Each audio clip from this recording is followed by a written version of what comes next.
Christophe. Bonjour On vous a Isabelle. vu dans le reportage tout à l'heure puisque vous avez participé Tout à fait. à ce J'ai eu la jury, chance de participer à de ce ce jury. prix de la liberté Bravo intérieure. encore. Merci. Vous nous proposez ce matin une petite sélection d'expositions. Oui, on démarre avec la réouverture du magnifique musée Jacques Marandré.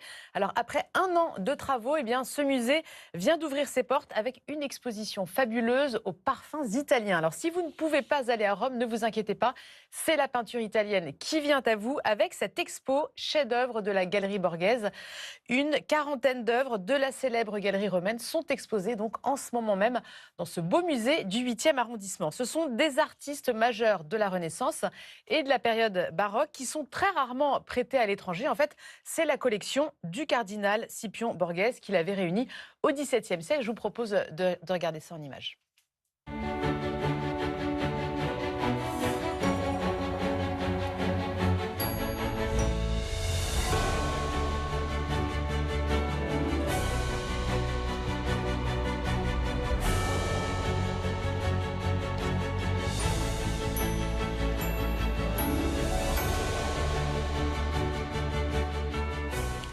Alors, l'exposition balaye plusieurs thèmes, des mythes fondateurs de la culture occidentale moderne. Il y a aussi beaucoup de portraits. Vous avez vu dans la vidéo la Dame à la licorne, la célèbre Dame à la licorne de Raphaël. Et il y a également du Léonard de Vinci. Et puis, c'est l'époque aussi de l'apogée de la peinture religieuse, très présente dans la collection du cardinal Borghese, qui tenait, lui, à exposer ses tableaux dans des lieux séculaires, comme par exemple cette Vierge à l'enfant de Botticelli. Chef-d'œuvre de la collection Borghese, une peinture absolument sublime qui laisse transparaître beaucoup d'émotions. N'hésitez pas à vous y rendre, c'est à Paris au musée Jacques Marandré et c'est jusqu'au 5 janvier 2025. En voyant ces très belles images, Constance, je me disais qu'il y avait aussi de l'irréparé dans les visages. Parfois, on le voyait physiquement, l'irréparé. Il est partout. Hein? Il est partout. C'est pas que C'est les la mots. promesse de vie. Oui, c'est ça. C'est la promesse de vie d'irréparé. Merci David de me redonner la parole sur cette affaire à laquelle je crois tellement. Voilà. Et ça se sent. On poursuit avec une exposition de photos, cette fois, bien loin de Paris et de l'Italie. Oui, nous partons en Bretagne. Henri Cartier-Bresson, le géant de la photo, surnommé l'œil du siècle, est exposé en ce moment même à Landerneau, dans le Finistère. Alors, plus de 300 photographies sont réunies donc au fond Hélène et Édouard Leclerc pour la culture dans ce très beau couvent des Capucins. Alors, c'est une très belle rétrospective. Il y a beaucoup de photos célèbres qu'on a déjà vues, mais aussi des moins connus. Regardez des scènes parfois banales, mais sublimées par l'œil de Cartier-Bresson, ou encore des moments forts de l'histoire mondiale. Parce que Henri Cartier-Bresson, c'était aussi un témoin, un grand voyageur. Ces photos racontent par exemple la partition de l'Inde, l'élection de Kennedy, l'Allemagne d'après-guerre ou encore mai 68. Alors c'est une expo qui est très bien mise en scène. En plus, regardez sur cette photo, là il y a des photos de l'artiste lui-même, par exemple, qui sont exposées sur ces photos, sur ces colonnes de couleurs.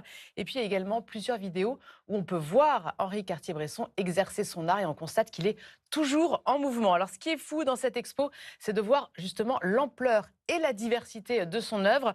Henri Cartier-Bresson, c'est jusqu'en janvier 2025, au 5 janvier, et c'est au fond Hélène et Édouard Leclerc pour la culture, donc à Landerneau. Ça nous donne envie d'être breton pour pouvoir y aller.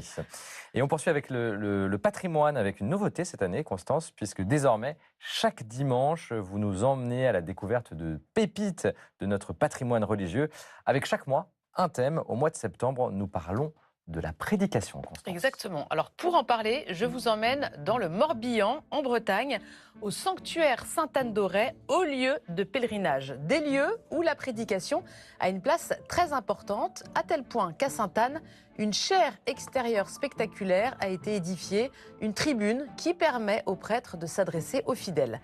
La Scala Sancta, autrement dit l'escalier saint, construite en 1662, elle se trouvait à l'époque juste devant le porche de la basilique. Elle a été déplacée au 19e siècle. Alors c'est assez fréquent dans les lieux de pèlerinage d'avoir des chaires extérieures pour pouvoir y accueillir le plus de pèlerins possible et s'adresser donc à la foule lors des grandes célébrations en plein air. Cette chaire est montée en haut d'un escalier et cet escalier lui-même est devenu un objet de culte à tel point que les pèlerins en gravissaient les marches à genoux en signe de pénitence. Et c'est d'ailleurs encore parfois le cas aujourd'hui. Vous pourrez peut-être croiser certains pèlerins qui le grimpent à genoux. Waouh, merci Constance pour ce joyau, c'est magnifique. À dimanche prochain. À dimanche.